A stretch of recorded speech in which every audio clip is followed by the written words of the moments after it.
اللهم بارك لنا في رجب وشعبان وبلغنا رمضان। রমজান মাসের 2 মাস আগে থেকে মদিনাওয়ালা নবী রবের দরবারে দোয়া করতেন, আমার আল্লাহ রজব শাবানে তুমি বরকত বাড়াইয়া দাও, রমজান পর্যন্ত তুমি আমার হায়াত বাড়াইয়া রমজান পর্যন্ত পৌঁছায় দাও। আল্লাহর দরবারে দোয়া করতেন। রমজান আসার 2 দিন আগে 3 দিন আগে এমন না, বরং রমজান আসার 2 মাস আগে থেকেই মদিনার নবী রমজানের প্রিপারেশন নিয়ে নিলেন।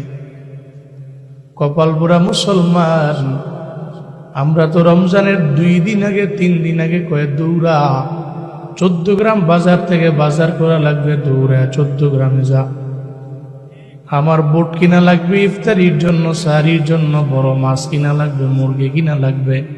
তো রমজানের জন্য খাবারের প্রিপারেশন নেয়, আমলের লাইনে কপাল পোড়া কোনো প্রিপারেশন নেয় না, আমলের লাইনে প্রস্তুতি নেই, বড় খাবারের লাইনে প্রস্তুতি। জুমার দিনে জুমা পড়ার জন্য যায়, 2 রাকাত জুমা পড়া দৌড় দিয়া বের হয়। যদি কয় জেলাপি আছে তো একটাও যায় না, এর মানে বাদাল জুমার জন্য সবাই বসে থাকে না, জেলাপির জন্যই বসে থাকে। হুজুরেরা বয়ান করে 2টা পর্যন্ত বয়ান চলবে, কয় থাকবো। যদি 2টার পরে বড় হুজুর থাকে, কয় বড় হুজুরের নাম কি? কয় বড় হুজুরের নাম হলো তাবারক। এই 2টা পর্যন্ত কানায় কানায় মানুষ ভরা কেন? এরা তো বয়ান শোনার জন্য না, সব তাবারুকের জন্যই বসা। এর মানে খাবারের লাইনে আমরা আগাইয়া, আমলের লাইনে আমরা বড় পিছাইয়া। মদিনার নবী রমজান আসার আগে শুধু বুট কিনতেন, খেজুর কিনতেন এমন না, বরং রমজানের 2 মাস আগে থেকে রবের দরবারে দোয়া করতেন আর বলতেন, আমার আল্লাহ আমারে রজব শাবানে মরণ দিও না, তুমি আমারে রমজান পর্যন্ত আমার হায়াত বারে পৌঁছায় দিও। কারণ আমি 11 মাস যদি বাঁচি, রমজান যদি আমি না পাই তাহলে তো আমার কোনো লাভ নাই।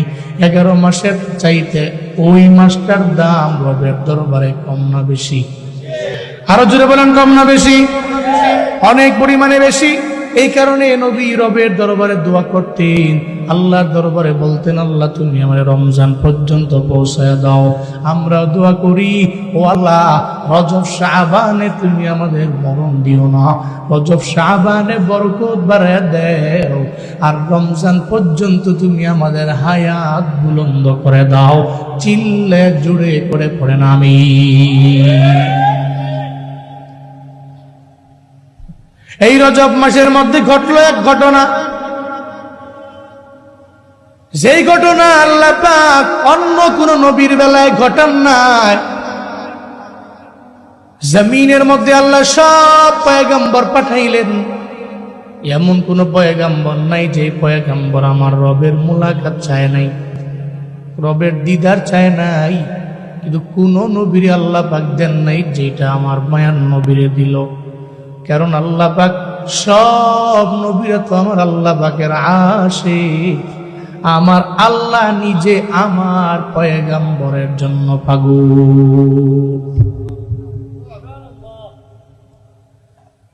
সবাই তো খলিলুল্লাহ, কেউ কালিমুল্লাহ, কেউ রূহুল্লাহ, আমার পয়গম্বর হাবিবুল্লাহ।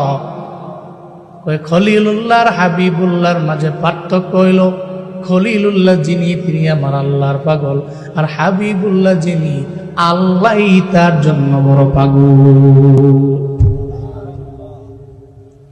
অন্য কোন নবীর বেলায় যেটা হয় নাই, মদিনার নবীর বেলায় সেটা হইল। মদিনার নবীর 2 জন কাছের মানুষ ছিল মক্কার জমিনের মধ্যে, যখন নবীর মাও নাই, বাবাও নাই, নবীর দাদাও নাই, কেউ আমার নবীরে দেখার মতো যখন কেউ নাই, তখন ছিল চাচা আবু তালেব। আবু জাহাল বলতো, তোমার বাতিজারে থামাও, নাইলে আমি তারে মেরে ফেলবো, আঘাত করব। চাচা আবু তালেব ওদিন জানাইছিল, আমি যদিও তার ধর্ম মানি না, কিন্তু এর উপর একটা ফুলের টোকা দিবা, আমি চাচা হইয়া জীবনেও আমি মাইনা নিতে পারবো না। এই কারণে চাচা আবু তালেবের জন্য মদিনার নবী চোখের পানি ফালাইয়া রবের দরবারে অনেক কান্না করলো। এমন একটা বছর, যেই বছরের মধ্যে চাচা দুনিয়া থেকে বিদায় নিয়ে চলে গেল, নবীর মনটা ভাঙ্গা। আমার মায়ার নবীরে আবার সাপোর্ট দিয়ে দিলেন আম্মাজান খাদিজা রাদিয়াল্লাহু তাআলা আনহা। আম্মাজান খাদিজাও একই বছরে দুনিয়া থেকে বিদায় নিয়ে চলে গেলেন। ইতিহাসের মতো এই বছরের নাম হলো আমুল হুজন, দুঃখের বছর। মদিনার নবী দুঃখ কাটায় উঠতে পারেন না। আল্লাহ পাক বলেন, আমার নবী এই দুঃখ কাটানোর জন্য লাগবে আমি রবের মুলাকাত, আমি রবের সাক্ষাৎ, আমি রবের মুলাকাতে আমার মদিনার নবীরে আমি নিয়ে আসবো। প্রথমে আমি মসজিদে হারাম থেকে আকসা, এটা দুনিয়াবি লাইনের স্টপেজ, এরপরে ওখান থেকে নিয়ে আসবো আমার দরবারে। মসজিদে আকসা থেকে সিদরাতুল মুনতাহা পার হইয়া এরপরে ডেস্টিনেশন হবে আরশে মুআল্লা। সুবহানাল্লাযী আসরা বিআবদিহি লাইলাম মিনাল masjidil haram ilal masjidil aqsa alladhi barakna hawlahu linuriyahu min ayatina innahu huwas samiul basir। চিল্লা জোরে করে পড়ে আল্লাহু আকবার। আল্লাহ পাক বললেন, প্রথমে আল্লাহ আয়াতে শুরুতে বললেন সুবহান। জমিনের মধ্যে যদি আমরা কোনো একটা বড় মাছ দেখি, কি বলি? সুবহানাল্লাহ, কত বড় মাছ। হঠাৎ করে দেখলাম এমন একটা মানুষ, যেই লোকের চেহারা বড্ড সুন্দর, তারে দেখার পরে বলি তার চেহারা বড্ড সুন্দর, সুবহানাল্লাহ, আল্লাহ কি সুন্দর করে বানাইলো। এর মানে আশ্চর্যের কোনো জিনিস দেখলে আমরা বলি সুবহানাল্লাহ।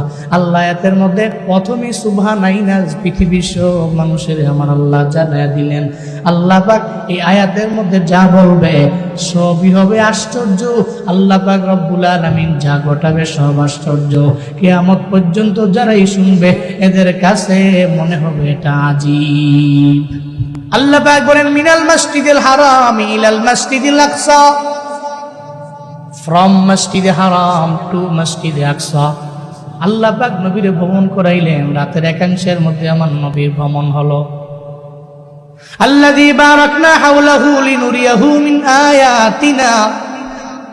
আল্লাহ বলেন, এর সময় আমি আল্লাহ চতুর্পাশে আমার মায়ার নবীর চতুর্পাশে আমি আল্লাহ বরকত দিয়া ভরপুর বানায়া দিলাম। কেন বানাইলাম? লিনুরিয়াহু মিন আয়াতিনা, যাতে করে আমার নিদর্শনাবলী আমার বান্দারে, আমার বন্ধুরে, আমার হাবিবরে আমি সুন্দর করে আমি আল্লাহ দেখাইতে পারি। এই কারণে আমার নবীর চতুর্পাশে আমি আল্লাহ বরকত দিয়া ভরপুর বানায়া দিলাম। উম্মে হানির ঘরে নবীজি শোয়া। আল্লাহ বললেন, নাই জিবরাইল মিকাইল যাও, আমার নবীর মনটা বড় খারাপ, আমার নবীরে আমার দরবারে নিয়ে আসা লাগবে, আমার নবীর দরবারে যাও। জিবরাইল মিকাইল আসলেন, আর আসার পর উম্মে হানির ঘরের মধ্যে ঢুকে আমার মায়ার নবীর তন্দ্রাচ্ছন্ন নবীরে ঘুম থেকে জাগাইলেন, নিদ্রাচ্ছন্ন নবীরে জাগাইলেন। এরপরে নবীরে জাগাইয়া নবীর ওই দিন যতই ঘুম থেকে জাগায় আমার মায়ার নবী ঘুমায়া যায়। জিবরাইল কয়, পয়গম্বর আমার, আজকে রাতটা তো ঘুমের হবে না, আজকে রাত হবে আপনার জীবনের সবচেয়ে ইম্পর্টেন্ট রাত, গুরুত্বপূর্ণ রাত। আজকে রাতেই হবে রবের দিদার, আজকে রাতেই হবে আপনার বন্ধুর মুলাকাত। নবী এরকম থেকে জাগাইয়া রওনা, হাতিমে কাবার পাশে নিয়ে বসাইলেন। এরপরে হাতিমে কাবায় নবীরে বসাইয়া আমার মায়ার নবীর বক্ষ বিদীর্ণ করলেন, সরহে সদর করলেন, শক্কে সদর করলেন। ওই ব্যাপারে আল্লাহ আলাম নাশরা সূরার মধ্যে আল্লাহ পাক বলেছেন, আলাম নাশরাহ লাকা সাদরাকা ওয়া ওয়াদানা আনকা উযরাক। চিল্লা পড়েন আল্লাহু আকবার। আল্লাহ পাক বলছেন, নবী হে, আমি কি আপনাকে শরহে সদর করিনি? আমি আপনাকে সবকে সদর করলাম, শরহে সদর করলাম আমি আল্লাহ। আমি আল্লাহ আপনার বক্ষ বিদীর্ণ করলাম। আমার নবীরে বসাইয়া রবের মোলাকাতে নবীরে নিয়ে যাবে। এরপরে নবীর বুকটাকে সিরা ভিতর থেকে হৃৎপিণ্ডটাকে বের করলো। যখন হৃৎপিণ্ড বের করে একটা স্বর্ণের পেয়ালা আর একটা রূপের পেয়ালা, স্বর্ণের পেয়ালার মধ্যে নবীর হৃৎপিণ্ড রাখলো, রূপের পেয়ালার মধ্যে আমার মায়ান নবীর হেকমতটাকে রাখলেন। এরপরে সুন্দর করে ধুইলেন জমজমের পানি দিয়া। কোন পানি দিয়া? জমজমের পানির দাম কত জানো? মুফাসসিরিনে কেরাম বলেন, কাউসারের পানির চাইতেও মাঝে মাঝে জমজমের পানির দাম রবের দরবারে বেশি। জমজমের পানি এত পরিমাণে দামি, ও আল্লাহ, জীবনে একবার হলেও তুমি সরাসরি যাইয়া